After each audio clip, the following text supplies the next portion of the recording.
오늘 우리에게 주시는 하나님의 말씀은 마태복음 25장 24절에서 30절 말씀입니다.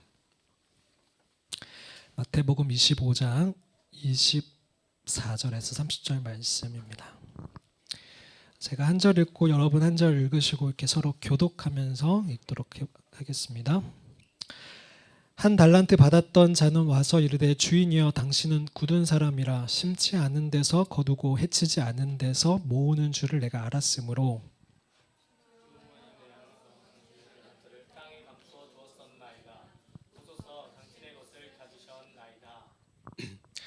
그 주인이 대답하여 이르되 악하고 게으른 종아 나는 심지 않은 데서 거두고 해치지 않은 데서 모으는 줄로 네가 알았느냐.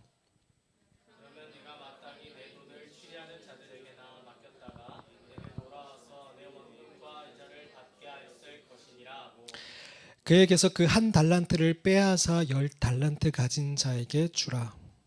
무릇 있는 자는 받아 풍족하게 되고 없는 자는 그 있는 것까지 빼앗기니라. 이 무익한 종을 바깥 어두운 데로 내쫓으라. 거기서 슬피 울며 이를 갈리라 하니라. 아멘. 오늘은 온 삶으로라는 제목으로 하나님의 말씀을 대언하도록 하겠습니다. 너무나 잘 아는 말씀이에요. 이번 느헤미야가 5달로 이렇게 끝이 나고 어떤 말씀을 전할까요? 라고 주님께 물을 때에 이게 생각이 나서 오늘 쉽게 인턴성에서 나눔이 있어서 짧게 말씀을 전해야 되는데 하나님의 말씀을 잘 전달해 보도록 하겠습니다. 하나님과의 친밀한 교제가 우리 신앙의 핵심입니다. 네, 그리고 두 번째는 뭐죠? 네, 안 봐도 외워야 되지 않을까요? 네, 첫 번째는 뭐죠? 네, 두 번째는 네. 네, 첫 번째가 우선이죠. 하나님과 친밀한 관계, 하나님을 사랑하는 게 우리 신앙의 가장 우선입니다. 이게 되어야지 2번이 가능하고 1번이 될 때 2번이 1번에 대한 증거가 되지요. 그리고 이 둘째 요소는 행하심을 보고 온 삶으로 동참하는 것은 1번을 증진시킵니다. 하나님과의 그 친밀함을, 그 교제를 더욱더 증진시킵니다. 그러니까 우리가 하나님을 사랑한다라고 난 예배드리는 게 너무 좋더라, 난 하나님을 정말 사랑해 라고 하면서도 우리가 하나님의 행하심을 보지 못하고 온 삶으로 동참하지 않는다라는 것은 내가 하나님을 사랑하는 게 맞는지 점검해 볼 필요가 있는 거죠. 왜냐하면 2번은 1번에 대한 증거거든요. 내가 정말 하나님을 사랑한다라면 그분의 일이 나의 일이 되는 것은 당연하거든요. 제가 이것을 설명할 때 자주 들었던 예화가 있는데요. 제 아들이 5살 때 6살 누나를 짝사랑을 했어요. 뭐 지금은 생각도 못하지만, 근데 그 아이가 이제 이케아를 갔는데 꽃을 하나 사달라고 하더라고요. 그래서 네가 꽃이 왜 필요하냐? 필요하대요. 그래서 사줬어요. 근데 제가 바빠서 나중에 아내를 통해서 들었는데 이 애가 프로포즈를 했대요. 무릎을 꿇고 내 사랑을 받아줘, 결혼하자. 성공했대요. 근데 성공을 하고 나서 이제 주말에 식사를 하는데 그 아이가 저한테 물어보는 거죠. 아빠, 내 결혼식 올 거야? 제가 뭐라고 했을까요? 아빠가 토요일 날 얼마나 바쁜데 네 결혼식을 가냐? 라고 했을까요? 아니죠. 당연히 가지. 당연히 가지. 왜 그랬을까요? 사랑하는 아들의 일이 나의 일이니까. 그건 아들도 마찬가지인 거죠. 사랑하는 아버지의 일이 나의 일인 거죠. 우리가 하나님의 행하심을 보지 못하고 동참하지 못하는 것은 사실 1번의 문제가 있기 때문이에요. 우리가 1번이 되어진다면 이 친밀한 교제가 당신 하나로 나는 충분합니다. 하나님 한 분으로 충분합니다라는 그 친밀한 교제. 그분이 내가 그분을 알기도 전에 저를 사랑하셨던, 목숨 다해 십자가에 못 박혀 나를 구원하셨던 그 사랑을 내가 알게 된다면 그분의 일을 보고 온 삶으로 동참한다라는 것은 너무나 당연한 일이 되게 되는 거죠.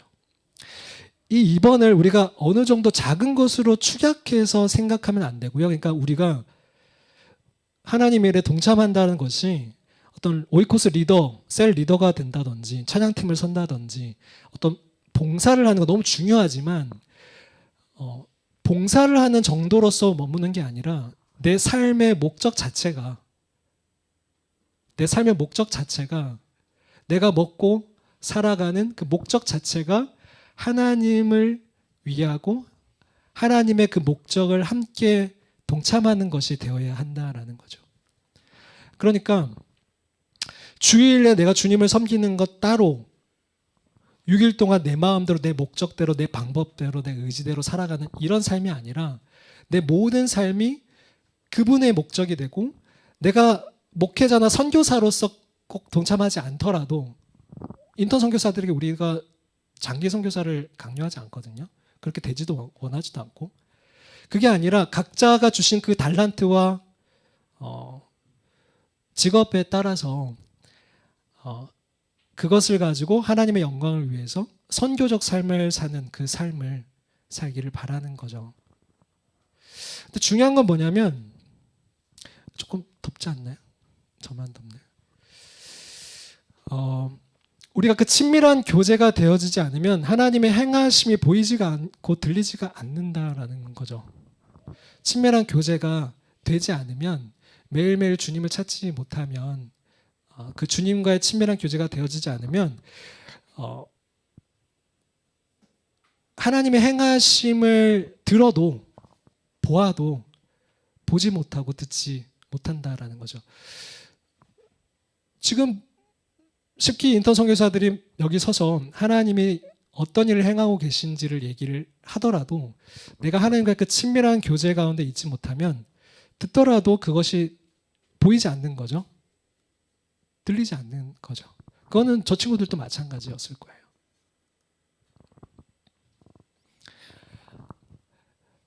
느헤미야는 하나님의 행하심을 보았어요. 하나님께서 어떤 일을 하고 계신지를 보고 같이 슬퍼했고 그 일에 동참을 했습니다. 근데 오늘 말씀드리고 싶은 건 이게 우리 신앙의 핵심인데 이 중에서 하나님과 친밀한 교제 그리고 하나님의 행하심을 보는 것 그리고 동참하는 것 오늘 강조하고 싶은 건 뭐냐면요. 온 삶으로예요. 온 삶으로. 부분적으로가 아니라 우리가 온 삶으로 동참하고 있느냐라는 겁니다. 내 삶의 목적이 내가 직업을 선택하고 내가 일을 하는 이유가 내가 공부하는 이유가 내가 살아가는 이유가 정말 하나님의 목적과 그 뜻을 위한 온 삶으로 동참하고 있느냐 그 질문을 드리고 싶어요. 첫 번째는요. 일단 우리가 하나님의 동력자로 부르심을 받았다라는 사실을 알아야겠죠. 성경에 보면 하나님이 우리를 동력자로 부르셨다라는 그런 사건들이 굉장히 많이 나오는데 구약에서 먼저 하나를 보면요. 열왕기상 18장 41절 45절을 보면 엘리야가 우상을 섬겼던 아합 왕 그래서 하나님께서 3년 동안 비를 내리시지 않았던 그 북이스라엘에서 엘리야가 하나님의 때가 됐으니 큰 빗소리가 들립니다. 이제 당신은 안심하고 먹고 마십시오라고 얘기를 합니다. 그리고 엘리야는 산에 올라가서 갈멜산 꼭대기에 가서 땅에 무릎을 꿇어 엎드려 그의 얼굴을 무릎 사이에 넣고 기도를 합니다. 기도를 해요. 우린 이 사실을 보면서 두 가지를 알 수가 있죠. 이 엘리야가 정말 간절히 기도했구나. 두 번째는 엘리야가 정말 유연했구나. 뱃살이 없이 어떻게 여기 무릎 사이에 고개가 들어가는지. 그런데 엘리야가 그 얼굴을 무릎 사이에 넣고 기도를 했대요. 이만큼 간절하게 엘리야가 비가 오기를 기도했어요. 한 번 기도했는데 그 낌새가 보이지 않으니까 두 번째 기도하고 세 번째 기도하고 네 번째 기도, 일곱 번째 기도를 하면서 구름이 떴을 때 이제 내려가자 하면서 그 기도를 멈춥니다.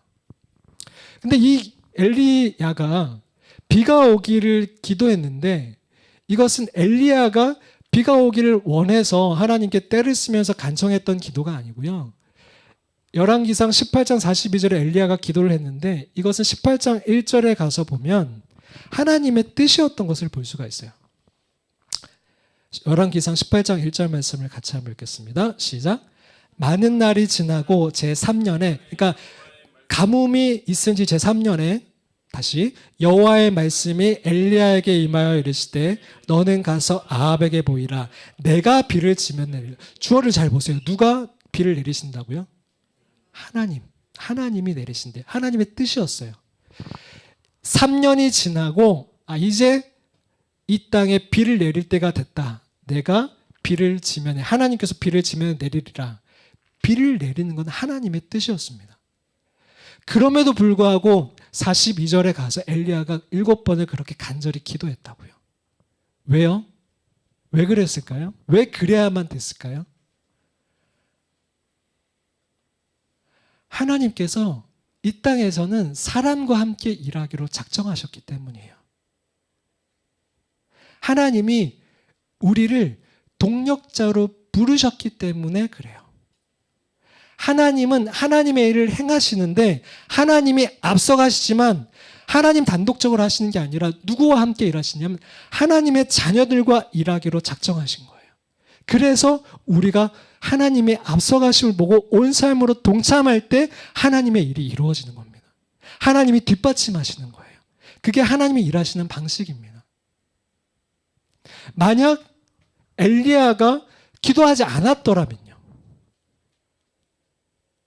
하나님의 뜻인데 엘리야가 기도하지 않았더라면요. 이 일은 일어나지 않았을 거예요. 적어도 엘리야를 통해서는. 적어도 이때에는. 신약에도 한번 봅시다. 사도행전 9장에 보면요. 사울이 나옵니다. 그러니까 사도 바울이 회심하기 전인 그 사울이 나오는데요. 그 사울이 예수 믿는 사람들을 옥에 가두려고 이 예수 믿는 자들을 핍박하고 옥에 가두고 예수 믿는 자들을 잡으려고 가다가 다메섹이라는 곳에서 큰 빛을 보고 예수님을 만나고 눈이 멀게 됩니다. 근데 9장 10절에 보면 그때에, 그러니까 이 사울이 눈이 멀게 된 그때, 예수님을 만난 그때에 하나님께서 또 다른 사람에게 나타나시는데요. 누구냐면요. 아나니아라는 사람입니다. 아나니아라는 선지자예요. 이 선지자에게 나타나셔서 하나님이 네가 가서 사울에게 안수해주고 기도해줘라라고 얘기하십니다. 그러자 이 아나니아가 13절에 보면요. 9장 13절에 보면 아나니아가 대답하되 주여 이 사람에 대하여 내가 여러 사람에게 듣사온즉 그가 예루살렘에서 주의 성도에게 적지 않은 해를 끼쳤다 하더니 이제 아나니아는 싫은 거죠. 순종하기 싫은 거예요. 왜냐하면 들은 게 있으니까. 이 사람이 어떤 사람인지 아니까. 여기서도 주의 이름을 부르는 모든 사람을 결박할 권한을 대제사장들에게 받아서 옥에 가두려고 오는 건데 이 사람을 어떻게 기도해 줄 수 있습니까? 라고 반발했습니다. 그러자 하나님께서는 가라. 네, 가라. 이 뉘앙스가 어떤지는 모르지만 가라. 이 사람은 내 이름을 이방인과 임금들과 이스라엘 자손들에게 전하기 위해서 택한 내 그릇이다. 내가 택했다. 그가 내 이름을 위하여 얼마나 고난을 받아야 할 것을 내가 그에게 보이리라 하시면서 아나니아를 보내십니다. 그리고 아나니아가 한 번은 반박했지만 그 말씀에 순종해서 사울이 있는 집에 가서 기도를 해줍니다. 그리고 사울의 눈에서 눈꺼풀이 비닐 같은 것이 벗겨지고 사울이 보게 됩니다. 자, 사울이 눈이 멀게 했을 때 누구가 나타나셨던 거예요? 사울이 눈이 멀 때 다메섹에서 누가 사울 앞에 나타나셨던 겁니까? 예수님이 나타나셨습니다. 그러면 사울이 깨달았잖아요. 예수님이 내가 그리스도인들을 핍박하는 게 예수님이 아프신 거구나, 예수님을 핍박하는 거구나 깨달았잖아요. 그러면 이제 예수님이 다시 나타나셔서 네 눈 떠라 하시면 끝나는 거잖아요. 근데 왜 굳이 아나니아라는 사람에게 다시 나타나셔서 네가 가서 기도해 줘라라고 하실까요? 왜 그럴까요? 아나니아라는 사람 손에서 뭐 광선이 나와서 엄청난 뭐 능력이 있어서요? 그게 아니잖아요. 왜 그랬을까요? 하나님은 이 땅에서 사람들을 통해서 일하기로 작정하셨기 때문이에요. 하나님은 당신의 사람들을 동력자로 부르시기 때문이에요. 그래서 하나님의 일을 행하시기 때문이에요. 만약 아나니아가 이 말에 한번 거절했잖아요. 근데 거절해서 안 갔다 하면 적어도 사울은 이때 눈을 뜨지 못했을 거고 아나니아를 통해서 눈을 뜨지 못했을 거예요. 우리는 이와 같은 실수를 얼마나 많이 하고 있을까요? 얼마나 많이 하나님의 일에 동참할 수 있고 하나님을 볼 수 있고 하나님을 경험할 수 있는 이 일에 얼마나 많이 아나니아처럼 하나님 안 됩니다. 제가 들은 게 있는데요. 아나니아는 그래도 하나님이 다시 한번 말씀하셨을 때 자기의 뜻을 고집을 꺾고 갔잖아요. 그래서 하나님의 행하심을 보았잖아요.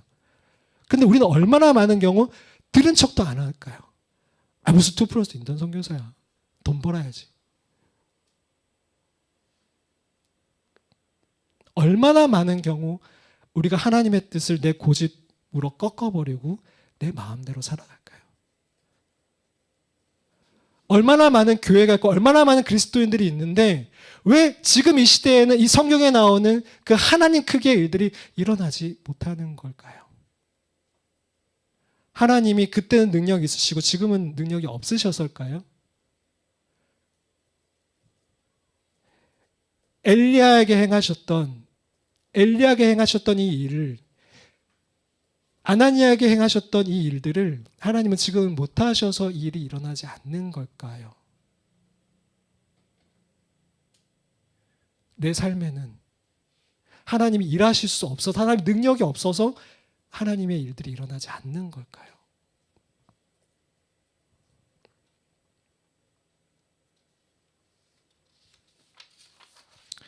두 번째는요.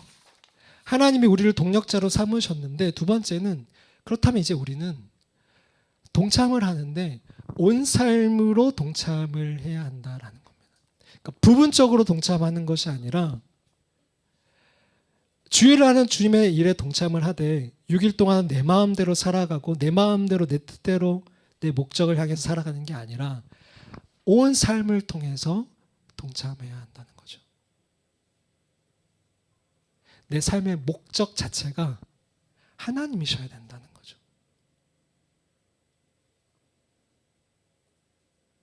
내 삶의 목적 자체가 내가 먹고 자고 하는 모든 그 목적 자체가 하나님이셔야 된다는 거죠. 그러니까 우리가 오해하는 것은 우리가 행복을 추구하면 그 행복이 주어질 거라 생각을 하는데 그게 아니라 우리가 하나님을 따라갈 때 하나님이 주신 행복이 진짜 행복이라는 거죠.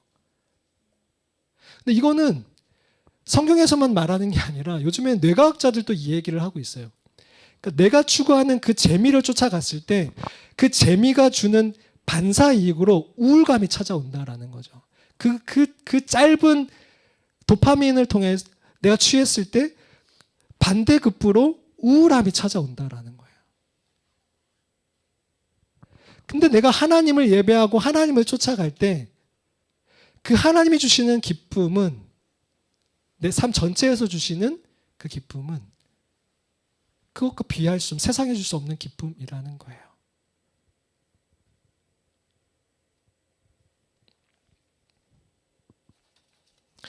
오늘 읽은 마태복음 25장에 보면 5달란트 받은 사람, 2달란트 받은 사람, 1달란트 받은 사람이 나와요. 근데 중요한 건 뭐냐면 몇 달란트를 받았느냐가 중요한 게 아니라 중요한 건 뭐냐면 5달란트를 받았든 2달란트를 받았든 그 5달란트를 다 걸고 2달란트를 다 걸고 온 삶으로 동참했냐라는 그 질문입니다. 오늘 본문 말씀. 네가 그 내가 준 5달란트를 온 삶을 걸고 동참했냐 그 질문입니다. 14절을 보면요. 어떤 사람이 타국에 갈 때 그 종들을 불러서 자기 소유를 맡긴 것 같으니. 그러니까 하나님께서 하나님의 소유를 우리에게 맡기신 거예요. 하나님의 것을 우리에게 맡기신 거예요. 여러분이 가지고 계신 물질이라든지 시간이라든지 재능이라든지 학벌이라든지 그 모든 것은 누가 주신 거라고요? 자기 소유 하나님 거라는 거예요. 맡겨주신 거라는 거예요. 그럼 내가 맡겨주신 그거를 1분은 하나님께 드리고 6일은 내 마음대로 쓰고 10분의 1은 하나님께 드리고 10분의 9는 내 마음대로 쓰고가 아니라 내가 5달란트를 받았든 2달란트를 받았든 그것을 온 삶을 걸고 동참하느냐 그 질문을 하시는 겁니다.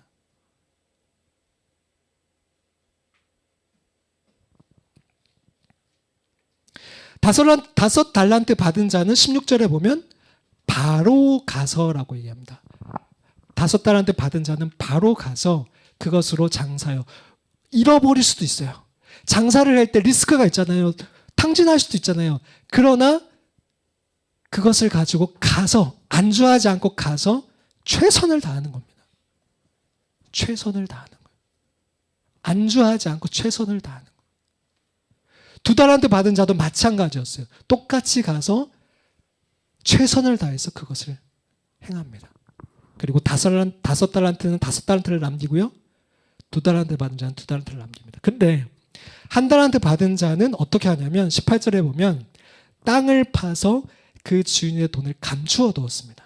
이거는 옛날에는 은행이 없었으니까 물론 그 고리대금 한 사람은 있었지만 은행이 없었으니까 보통 사람들은 자기만 아는 자기 산이나 밭에 가서 그 돈을 감춰 두고 자기만 그것을 표시해 뒀다가 나중에 그걸 갖다 쓰는 그런 방식을 취했어요. 그러니까 이 말은 뭐냐면 세상 사람들이 다 하는 방식대로 그렇게 돈을 관리를 했다는 겁니다. 세상 사람들이 쓰는 그 방식대로 돈을 그렇게 관리를 했다는 겁니다. 하나님이 주신 것을 돈이든 시간이든 모든 것을 세상 사람들이 쓰는 방식대로 관리를 했다는 겁니다. 또 한 가지는 뭐냐면 안주했다는 겁니다. 장사할 리스크를 버려두고 거기에 안주했다는 겁니다. 안전하니까요. 그런데 주인이 돌아옵니다. 오랜 후에 그 종들이 주인이 돌아와서 결산합니다. 20절에 보면 5달란트 받았던 자에게 주인이 뭐라고 하냐면 21절에 잘하였도다 착하고 충성된 종아. 네가 적은 일에 충성하였으면 5달란트가 적은 게 결코 아닙니다. 결코 아닙니다. 지금으로 환산하면 몇십억 몇백억이 되는 겁니다. 결코 적은 게 아닌데 이 주인에게는 적은 거라고요. 제가 너무 안타까운 건 뭐냐면 청년들에게 1년이라는 시간은 굉장히 커 보이지만 살아본 우리들은 그게 그렇게 큰 게 아닌데 근데 하나님 보시기엔 영원을 사시는 하나님 보시기에는 그게 큰 게 아니란 말이에요. 근데 우리가 볼 때는 크죠. 우리가 볼 때는 1,000만 원이 커요. 1억이 크고요. 근데 하나님이 보실 땐 그게 아니란 말이에요. 제가 아까 전에 그 찬양을 하면서 그 간증을 들으면서 아까 제가 하나님께 헌금했던 생각이 떠오른다고 했잖아요. 그 당시에는 그게 엄청 컸어요. 그 돈이 엄청 컸어요. 왜냐하면 아르바이트해서 신학교를 갈 돈이었기 때문에 엄청 컸어요. 근데 지금 생각해 보니까 아무것도 아니에요. 하나님을 경험한 것에 비하면. 지금 그 얘기신 거예요. 네가 적은 일에 충성하였음에 내가 많은 것을 네게 맡기리니. 이거죠. 맡긴 일에 충성한 자는 하나님이 또 시간을 주시고 또 재능을 주시고 또 재물을 주시며 그 일을 맡기시는 거죠. 2달란트도 그랬고요. 24절에 보면 1달란트 받았던 자가 이르되 뭐라고 하냐면 이 1달란트 받았던 자가 같이 한번 읽어주세요. 24절, 25절 어떤 뉘앙스로 읽었는지 모르지만 좀 따지듯이 읽었던 것 같아요. 한번 읽어보겠습니다. 한 달란트가 시작. 한 달란트 받았던 자는 와서 이르되 주인이여 당신은 굳은 사람이라 심지 않은 데서 거두고 해치지 않은 데서 모은 줄 내가 알았으므로 두려워하여 나가서 당신의 달란트를 땅에 감추어 두었나이다. 보소서 당신의 것을 가지셨나이다. 이 말이 무슨 말이냐면, 말이 좀 어렵지만 내가 하지 않아도 당신은 돈 많이 벌잖아요. 그래서 묶어둔 거예요. 이 말을 하나님께로 우리가 하는 말로 바꾸면 뭐냐면, 하나님, 제가 동참하지 않아도 하나님은 하나님의 뜻을 이루시잖아요. 열방을 어차피 구원하실 거잖아요. 제가 동참하지 않아도. 제가 이렇게 애쓰지 않아도, 제가 이렇게 고생하지 않아도 하나님은 하나님의 뜻을 이루실 거잖아요. 그 말이에요. 그랬더니 이 주인이 이 한 달란트 받은 자에게 뭐라고 하냐면 26절에 그 주인이 대답하여 이르되 이 악하고 게으른 종아. 악하고 게으른 종아. 그게 아니란 말이다. 내가 너희에게 바라는 건 내가 너에게 5달란트를 주든 2달란트를 주든 1달란트를 주든 온 삶을 다해서 내 사역에 동참하냐 그거란 말이다. 그걸 물으신다는 거예요. 네 삶의 목적이, 네 중심이 지금 어디에 있냐라는 그거죠.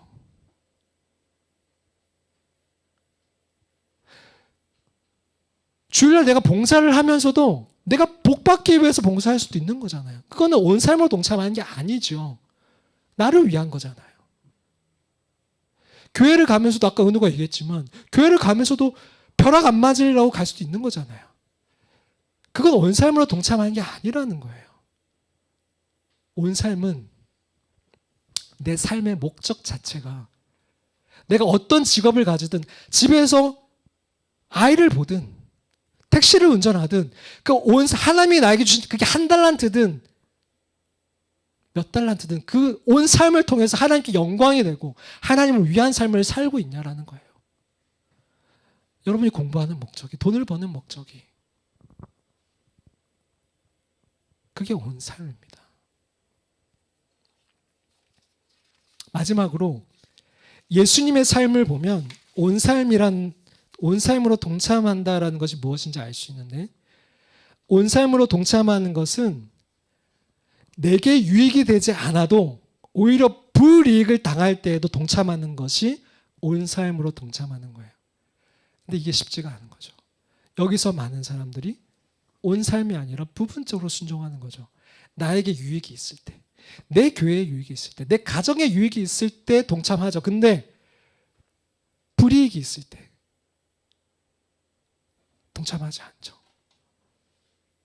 이거는 나한테 불이익인데? 내가 이렇게 했을 때는 내가 얼마나 많이 손해를 보는 건데? 거기는 동참하지 않죠. 근데 예수님을 보면요. 예수님은 그 하나님과의 그 친밀함, 신앙의 본질 첫 번째인 하나님과의 그 친밀함 가운데 하나님의 일에 동참하셨잖아요. 온 삶으로. 근데 요한복음에 보면 그런 이야기들이 많이 나오는데, 요한복음 5장에 보면 예수님께서 베데스다 연못가의 병자를 고치세요. 근데 그 병자를 고치는데 안식일에 고치십니다. 안식일에 고쳤기 때문에 많은 유대인들이, 제사장들이, 바리새인들이 예수님을 공격합니다. 근데 그걸 모르셨던 게 아니에요. 예수님을 공격할 때 예수님이 뭐라고 대답을 하시냐면 요한복음 5장 16절 18절 말씀을 같이 한번 읽어주세요. 시작. 그러므로 안식일에 이러한 일을 행하신다 하여 유대인들이 예수를 박해하게 된지라. 예수께서 그들에게 이르시되 내 아버지께서 이제까지 일하시니 나도 일한다 하시매 유대인들이 이로 말미암아 예수를 죽이고자 하니 이는 안식을 범할 뿐만 아니라 하나님을 자기의 친아버지라 하여 자기를 하나님과 동등. 이 일을 통해서 예수님을 죽이려고 했어요. 예수님 뭐라고 대답하셨냐면 아버지가 일하시니 나도 일한다. 아버지가 앞서가신, 아버지의 뜻이 이 38년 된 병자를 고치는 게 아버지의 뜻이니까 내가 핍박을 받을 줄 알면서도 내가 동참한다라고 예수님이 말씀하시는 거예요. 예수님은 사람들에게 칭송받는 계정만 일으키신 게 아니라 사람들에게 인기 있는 사역만 하신 게 아니라 사람들이 자기를 죽일 수도 있는 그 일에 아버지께서 앞서가시면 동참하셨다는 거죠. 근데 이게 이게 우리가 하나님과 그 친밀함이 없으면 이게 되겠냐는 거예요. 하나님을 사랑하지 않는데 이 일이 되겠냐는 거예요. 사랑하지도 않는 하나님을 위해서 내 유익을 버려요? 희생해요? 사랑하지도 않는 하나님을 위해서? 불가능하죠. 그래서 하나님의 행하심을 보고 온 삶으로 동참하는 것은 1번에 대한 증거란 말입니다. 1번이 되어야지, 1번이 될 때에 이 2번이 가능하다라는 겁니다. 근데 이 2번이 되어야지, 이 온 삶으로 동참하는 게 되어야지 1번이 증진된다라는 얘기입니다. 이걸 하지 않으면서 내가 이익이 될 때만 동참하면서 내가 손해되지 않은 한도 내에서만 주님을 따라가면서 하나님을 사랑하는 게 증진되게 원한다고요? 하나님을 사랑하게 해달라고요? 하나님을 알게 해달라고요? 아니요, 안 된다라는 겁니다. 안 됩니다.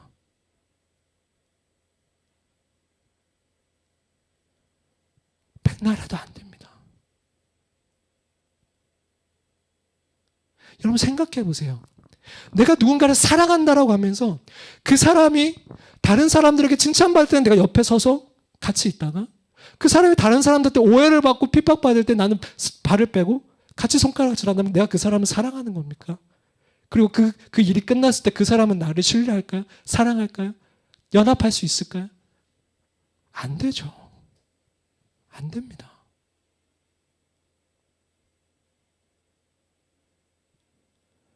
온 삶으로 동참한다라는 건 한 부분만을 우리가 따라가는 게 아니고요.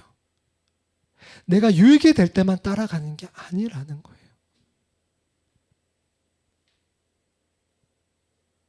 근데 우리가 2번부터 하려고 하지 말고 내려놓고 정말 주님을 사랑하고 주님을 구하는 그 자리에 매일매일 서서 내가 주님 한 분으로 충분합니다라는 이 고백이 진짜가 될 때까지 그 주님을 찾고 그 주님을 예배할 때 오늘처럼요. 진짜 그 고백이 나오는 오늘처럼요. 그 고백이 될 때 주님이 나에게 비춰주시는 게 보이면, 행하심이 보이면, 들리면 온 삶을 걸고 행하는 거죠. 동참하는 거죠. 이게 선순환으로 5달란트 받은 자가 그러니까 하나님이 너 이 1달란트 네가 가져라. 2달란트 받은 자는 4달란트가 됐잖아요. 그럼 4달란트가 또 시간이 지나면 그 4달란트가 4달란트를 또 남기겠죠. 하나님 저는 2달란트밖에 안 주시고 저 사람은 5달란트나 주시고 그래서 난 일 안 할래요. 그게 맞는 겁니까? 5달란트 받은 자가 주님을 찾지 않고 주님 행하심에 동참하지 않으면 그냥 그 5달란트를 빼앗기게 되어 있습니다. 잘 보세요. 어떤 목회자도 어떤 선교사님도 어떤 신앙에 좋은 그리스도인들도 하나님의 행하심을 보고 쫓아가다가 그것을 중단해버리면 하나님 그것을 빼앗아 가십니다. 그런데 1달란트 받은 자라도 온 삶으로 동참하면 또 맡기시고 또 맡기시고 또 맡기시면서 하나님이 당신을 보여주시고 당신의 목적을 보여주시고 당신의 길을 보여주십니다. 이게 우리의 신앙입니다.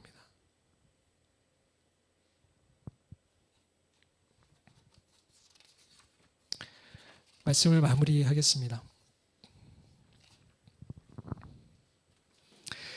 하나님은 우리가 하나님을 사랑하기 이전부터 우리를 사랑의 관계로 부르셨죠.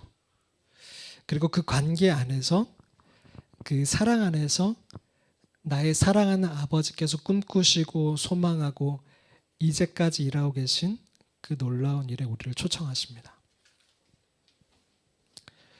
하나님이 우리를 동력자로 부르시는 거죠. 이것은 엄청난 신비고 엄청난 축복입니다. 이렇게 우리에게 주시는 소명과 사명과 비전은 우리의 힘이 아니라 하나님의 길, 하나님의 방법을 하나님이 알려주시고 그 알려주신 대로 우리가 대가를 치르고 순종하며 따라갈 때 하나님이 이루어 가십니다. 하나님이 뒷받침해 가세요.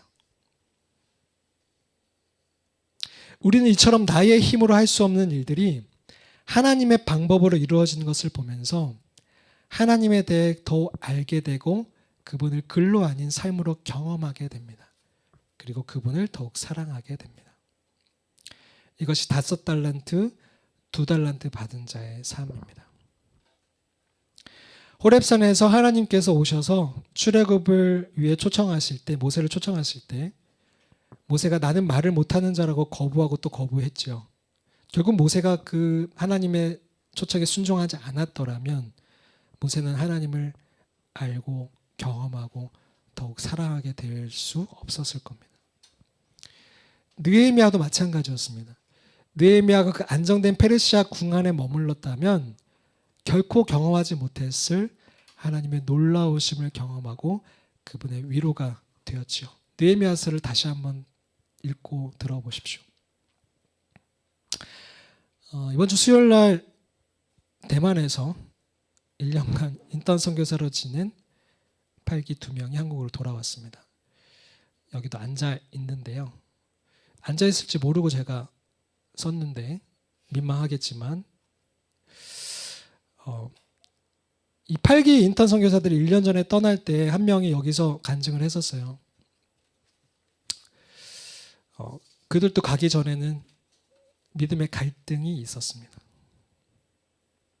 그들의 마지막 기도 편지를 보면서 이번에 마지막으로 기도 편지를 보낸 것을 보면서 정말 잘 갔구나, 잘 지냈구나, 잘 순종했구나라고 느꼈습니다. 그들과 중간중간 소통할 때마다 그들이 이런 얘기를 했습니다. 정말 행복하다고, 이렇게 행복을 누려도 되는 거냐고 제가 몇 번을 들었습니다. 그런데 그들도 가기 전에는 갈등이 있었고 가서도 어려움이 있었습니다. 많은 방해가 있었고 순종하지 않을 이유도 있었고 동참하지 않을 이유도 많았습니다. 직장, 학교, 나이 등등 세상은 이해하지 못할 결정들을 했습니다. 완전해서 돌아왔다라고 얘기할 수는 없겠지만 우리 모두는 완전하지 않으니까요. 분명한 것은 하나님과의 깊은 추억과 잊을 수 없는 랜드마크가 생긴 것이라 저는 생각합니다. 그들의 삶에 하나의 튼튼한 징검다리를 놓은 것이라 생각합니다. 그 징검다리는 그들이 앞으로 삶을 살아갈 때 분명히 큰 디딤돌이 되어줄 것입니다. 또다시 갈등이 찾아올 것이고요. 앞이 보이지 않는 때가 찾아올 것입니다. 그러나 그들은 그 디딤돌을 딛고서 그들이 경험한 신실하신 하나님을 의지해서 또 다시 온 삶을 걸고 동참할 거라고 믿고 또 기도합니다. 우리 믿음의 선배들이 그렇게 걸어갔듯이 말입니다. 이렇게 신비로운 일에 우리는 선뜻 나서지 않거나 동참하더라도 아주 부분적으로 내 삶의 일부분이나 내게 손해가 되지 않는 선에서 내 고집을 꺾지 않는 선에서 불편하지 않은 선에만 동참하는 이유는 그래서 우리가 하나님을 온전히 경험하지 못하는 이유는 어디에 있을까요? 오늘 말씀을 들으면서 하나님이 여러분에게 말씀하셨기를 바랍니다. 1달란트 받은 자가 그렇게 했던 것은 주인에 대한 자신의 편견과 고집과 교만이 있었고 그리고 그 편안함에 안주하려는 자세 때문이었습니다. 이 편안함에 안주하려는 그 자세가 우리가 주님을 따라가는데 얼마나 많은 방해가 되는지요. 오늘 하나님께서 우리에게 나태와 교만의 옷을 벗어버리고 이제 다시 뛸 준비를 해야 할 때라고 말씀하십니다. 5달란트, 2달란트 받은 자처럼 즉시 나가서 내 사랑하는 주님을 의지해서 징징거리며 따라가더라도 결국 내 삶 전체를 걸고 그분의 목적을 따라 살아가자라고 말씀하십니다. 이곳에는 삶의 목적을 잃어버린 분들도 계실 거고 꾸역꾸역 일상을 살면서 허무함을 느끼고 계신 분들도 계실 겁니다. 다시 주님을 간절히 전심으로 찾는 이 밤이 되시기를 축복합니다. 이게 첫 단추가 되어서 다시금 시작하는 시작점이 되기를 바랍니다. 그러면 보게 될 것이고 들리게 될 것입니다. 또한 이미 내게 보이시고 듣게 하신 것들이 새롭게 다가올 것입니다. 그 일들의 하나하나 대가를 치르더라도 조정하며 따라가 봅시다. 내 고집과 편견을 내리고 나태함과 안주함에서 벗어나서 다시금 신발끈을 조이고 따라가 봅시다. 예수님처럼 느헤미야처럼 이제 우리의 온 삶으로 동참하도록 합시다. 기도하겠습니다.